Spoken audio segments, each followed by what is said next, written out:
Bismillahirrohmanirrohim. Assalamualaikum warahmatullahi wabarakatuh. Syukur alhamdulillah kita berjumpa lagi di channel Calon Bilal. Solawat dan salam selalu tetap tercurahkan kepada junjungan kita Nabi besar Muhammad Sallallahu Alaihi Wasallam.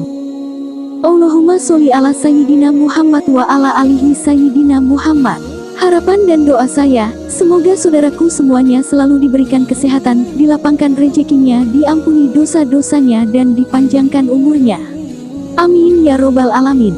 Sahabat beriman yang dirahmati Allah. Hari kiamat adalah hari di mana seluruh alam semesta akan hancur, kecuali sang Khalik yaitu Allah Subhanahu wa Ta'ala yang Maha Kekal. Sudah seharusnya kita sebagai muslim mempercayai bahwa akan terjadinya suatu fenomena yang luar biasa dahsyatnya, sehingga akan mematikan seluruh makhluk di muka bumi ini. Berikut adalah beberapa peristiwa yang akan dilalui oleh setiap diri manusia, yaitu 1. Alam barzah. Setelah manusia meninggal, maka setiap diri manusia akan melewati alam barzah, yaitu alam di antara dunia dan akhirat atau pintu gerbang menuju kehidupan akhirat. Dalam alam barzah terdapat kenikmatan bagi orang yang beriman dan terdapat siksa kubur bagi orang-orang yang kufur. 2. Pertanyaan dalam alam barzah. Ketika di alam barzah, manusia akan didatangi dua malaikat yaitu Munkar dan Nakir. Kedua malaikat tersebut akan memberikan beberapa pertanyaan kepada manusia, seperti siapakah Tuhanmu, siapa nabimu, apa kitabmu, dan sebagainya. Orang yang beriman akan menjawab pertanyaan dengan mudah dan lancar, serta akan mendapatkan nikmat kubur. Dan bagi yang suka bermaksiat maka akan mendapat siksa kubur. 3. Dibangkitkan dari alam barzah. Setelah dunia kiamat tidak ada lagi yang tersisa. Dunia hancur, makhluk-makhluk semuanya mati. Maka setelah itu kemudian malaikat Israfil akan meniup sangkakala untuk yang kedua kalinya. Maka seluruh manusia akan dibangkitkan dari kubur dan ruh-ruh akan dikembalikan pada jasad-jasadnya. 4. Seluruh manusia akan dikumpulkan di padang mahsyar. Setelah dibangkitkannya seluruh manusia, maka manusia seluruhnya dari sejak zaman Nabi Adam alaihissalam sampai dengan manusia yang paling terakhir akan dikumpulkan di sebuah tempat yang bernama Padang Mahsyar. Di Padang Mahsyar manusia akan dikumpulkan mulai dari manusia pertama hingga manusia terakhir. Di tempat itu, tidak ada sehelai benang pun yang akan menutupi tubuh para manusia. Mereka sibuk memikirkan keadaannya masing-masing. 5. Syafaat. Syafaat adalah sebuah permintaan manusia kepada Allah yang pasti diterima keinginannya.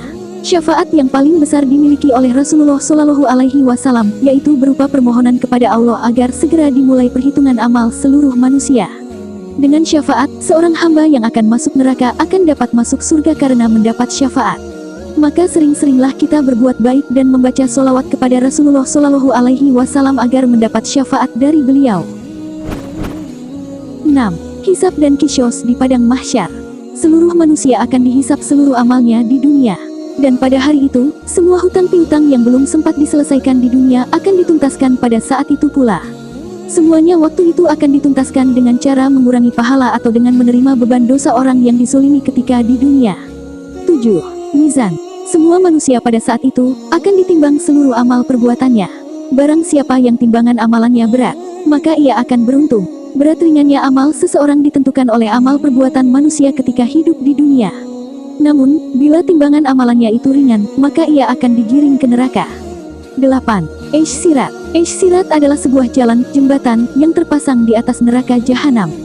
Manusia yang beriman dan taat akan melewatinya dengan selamat dan cepat. Semua itu menggambarkan amal-amal mereka ketika di dunia. Sementara orang-orang kafir pasti akan jatuh tergelincir ke neraka. Namun bagi orang beriman yang jatuh ke neraka tidak akan selamanya berada di dalamnya. Sedangkan orang-orang kafir akan kekal di dalamnya. 9. Telaga milik Rasulullah Shallallahu Alaihi Wasallam. Telaga Rasulullah berada di tepi surga. Sebelum memasuki surga, umat Islam akan meminum air telaga ini. Siapa yang meminumnya tidak akan merasa haus lagi. 10. Surga dan neraka.